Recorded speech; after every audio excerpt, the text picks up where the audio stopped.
یہاں سے تھوڑا آگے جانے کے بعد ہمارے دائیں جانب بلڈنگ کا وہ حصہ ہے جہاں میتوں کو غسل اور کفن دیا جاتا ہے۔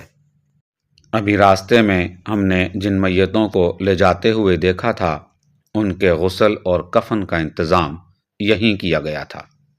ہمارے سامنے کی جانب ایک پارکنگ ہے جو حضرت علی رضی اللہ تعالی عنہ کے نام سے منسوب ہے۔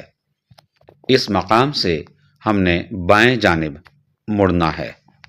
یہاں سے کچھ ہی فاصلے پر نبی کریم صلی اللہ علیہ وسلم کی جائے پیدائش ہے، اور اس سے پیچھے کی جانب جو پہاڑ ہمیں نظر آ رہا ہے اس کے بارے میں کہا جاتا ہے کہ یہیں پر کھڑے ہو کر نبی کریم صلی اللہ علیہ وسلم نے انگلی کے اشارے سے چاند کے 2 ٹکڑے کیے تھے۔